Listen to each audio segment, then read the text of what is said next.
Денсаулық сақтау министрлігінің дерегінше Қазақстанда 36 мың адам ойын құмарлық дертіне шалдыққан деген диагнозбен тіркеуде тұр. Мамандар елімізде кемінде 400 мыңға жуық адам үнемі бәс тігеді деп отыр. Дүниежүзілік денсаулық сақтау ұйым ресми түрде психикалық ауру деп таныған лудомания әсіресе жастар арасында кең тараған. Сол себепті Талдықорғанда Жетісу университетінде осы дерттің себебі мен салдарын жастарға түсіндіруге арналған халықаралық ғылыми тәжірибелік конференция өтті. Қоғамдағы лудомания мәселесін әлеуметтік психологиялық себептерін талқылау. Осының көздеген сала мамандары конференцияда азаматтар арасындағы лудоманияның алдын алу тетіктерін жетілу қажеттігін айтты. Тіпті құмар ойындарға тәуелділігін зардаптарын азайтып, тиімді стратегияларды қарастыру мәселелерін талқылады.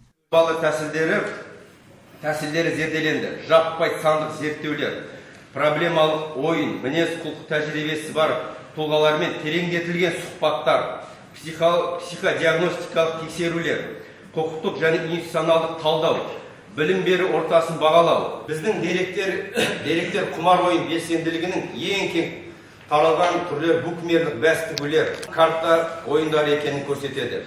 Біртіндеп күнделікті өмір салтының бір бөлігіне айналады.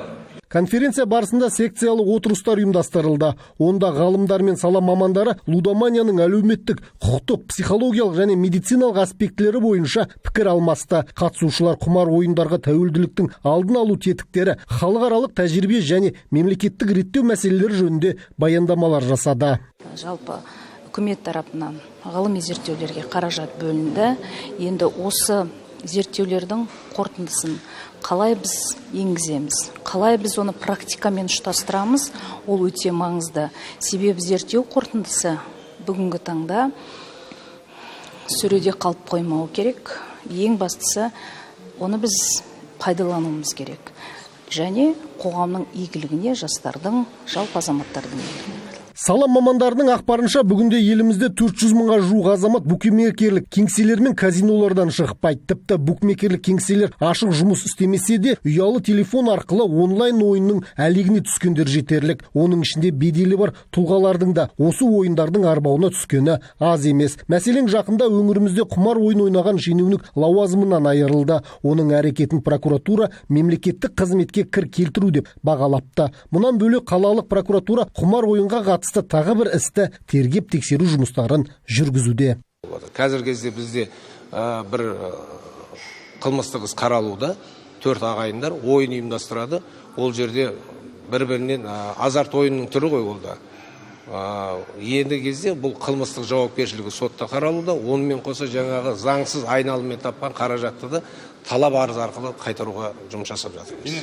Мамандардың айтуынша мұндай ойын түрлері заман құбылған сайын түрленіп, зияны да ұлғайып барады. Сондықтан оған құныққан адам қоғамнан біртіндеп ажырап, өзгелермен байланыс орнату, тұлға ретінде даму секілді адами қасиеттерін жоя бастайды. Тіпті студент кезде бәс тігіп, уақытша пайда көремін дегендердің де кейін жұмысқа орналасуға қиындай түседі.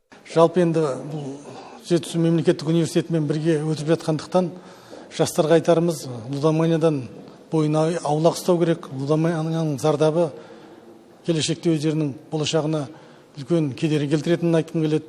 Мемлекеттік қызметке келгісі келетін жастарға лудоманиямен айналысса, оларға мемлекеттік қызметте жол жоқ деп айтуға болады болашақта. Жиын аясында сондай-ақ лудомания тақырыбына арналған ғылыми монографияның тұсаукесері өтті. Еркебұлан Жақыбай, Мәди Байбосынов, Жетісу телеарнасы.